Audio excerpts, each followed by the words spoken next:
નમસ્તે દર્શક મિત્રો, આપ સૌ મિત્રોનું આપણી સૌની સહિયારી યુટ્યુબ ચેનલ મિશન જીકેમાં હાર્દિક સ્વાગત છે।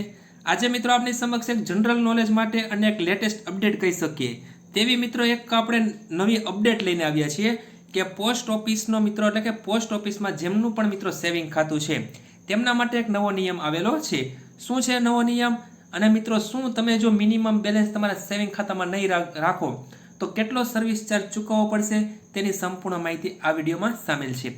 વિડીયોને શરૂ કરતા પહેલા મિત્રો જો તમે અમારી ચેનલમાં નવા હોય અથવા તો અમારી ચેનલ ઉપર આ વિડીયો પ્રથમવાર જોઈ રહ્યા હોય તો અમારી ચેનલને સબસ્ક્રાઇબ કરીને બાજુની આવતી બેલ આઇકન પ્રેસ કરશો, જેને કારણે અમારી ચેનલ પર કોઈ પણ નવા વિડીયોની અપડેટ સૌથી પહેલા તમને મળતી રહે। તો જોઈએ દર્શક મિત્રો પોસ્ટ ઓફિસ ખાતાનો નવો નિયમ। આપણે મિત્રો હાલ જાણીએ છીએ કે પોસ્ટ ઓફિસ ખાતાની અંદર એક નિયમ હતો। તો આ રીતના છે મિત્રો કે પોસ્ટ ઓફિસ સેવિંગ એકાઉન્ટમાં 11 ડિસેમ્બર પહેલા મિનિમમ બેલેન્સ જમા કરાવો, નહીં તો સર્વિસ ચાર્જ ચૂકવવો પડશે। હવે તમે પોસ્ટ ઓફિસના સેવિંગ એકાઉન્ટમાં મિત્રો 11 ડિસેમ્બર સુધી 500 રૂપિયાનું મિનિમમ બેલેન્સ જમા કરાવવું પડશે। આ સેવિંગ એકાઉન્ટ હેઠળ તમને 4% એટલે કે વાર્ષિક મિત્રો વ્યાજ મળે છે। જો તમારું સેવિંગ એકાઉન્ટમાં પોસ્ટ ઓફિસમાં હોય તો તમારા માટે આ સમાચાર ખૂબ મહત્વપૂર્ણ છે। પોસ્ટ ઓફિસે સેવિંગ એકાઉન્ટના નિયમમાં ફેરફાર કર્યા છે।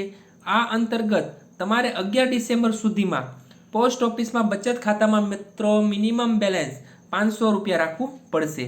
જો મિત્રો તમે 500 રૂપિયા બેલેન્સ નહીં રાખો તો 11 ડિસેમ્બર પહેલા મિત્રો 500 રૂપિયા નહીં રાખ્યું હોય તો ખાતા ધારક મિત્રો મેન્ટેનન્સ ચાર્જ ચૂકવવાનો રહેશે, એટલે કે મિત્રો સર્વિસ ચાર્જ ચૂકવવાનો રહેશે। શું છે નવો નિયમ?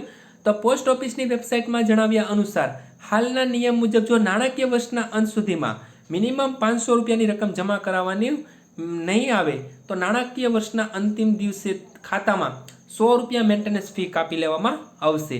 જો ફી કાપ્યા બાદ એકાઉન્ટમાં બેલેન્સ 0 થઈ જાય તો આપમેળે મિત્રો તમારું એકાઉન્ટ પણ મિત્રો બંધ થઈ જશે। 4% વ્યાજ મળે છે। આ સેવિંગ એકાઉન્ટ હેઠળ તમને વાર્ષિક 4% લેખી વ્યાજ દર ચૂકવવામાં આવે છે। 10,000 રૂપિયાનું સુધીનું વ્યાજ સંપૂર્ણ તે કરમુક્ત છે। આ ખાતામાં મિનિમમ બેલેન્સ ફક્ત 500 રૂપિયા જ રાખવાનું છે। બચત ખાતાના કાર્યકારી સ્થિતિને રાખવા માટે 3 નાણાકીય વર્ષ ઓછામાં ઓછું એક ટ્રાન્ઝેક્શન કરવું જરૂરી છે। તો મિત્રો તમારે જો પોસ્ટ ઓફિસ ખાતાની અંદર સેવિંગ એકાઉન્ટ હોય તો આપના માટે આ સમાચાર મહત્વના છે। આપણે જાણીએ છીએ કે ખાતું કોણ ખોલાવી શકે? નાના બાળકોના નામે પણ મિત્રો આ ખાતું ખોલાવી શકાય છે। જો તમે 10 વર્ષ કે તેથી વધુ ઉંમરના હોય તો તમે જાતે ઓપરેટ કરી શકો છો।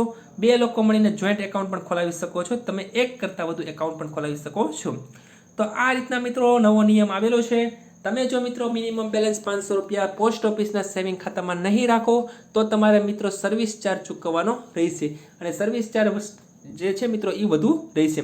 તો આ મિત્રો આપના સમક્ષ એક લેટેસ્ટ અપડેટ લઈને આવ્યા હતા કે હાલ મિત્રો પોસ્ટ ઓફિસનું તમે મિનિમમ બેલેન્સ ન રાખ્યો તો પણ મિત્રો તમારું એકાઉન્ટ ઓપરેટ થતું હતું, પરંતુ હવે નવા નિયમ મુજબ તમારે સર્વિસ ચાર્જ પણ ચૂકવવાનો રહેશે, અને તમે જો બેલેન્સ 0 થઈ જશે તો તમારું એકાઉન્ટ આપમેળે બંધ થઈ જશે। તો આ રીતના મિત્રો પોસ્ટ ઓફિસનો લેટેસ્ટ અપડેટ આપની સમક્ષ રજૂ કરી। જો મિત્રો તમને આ વિડીયો પસંદ આવ્યો હોય તો લાઇક કરજો અને તમારા મિત્રોમાં આ વિડીયોને વધુ શેર કરજો। ધન્યવાદ।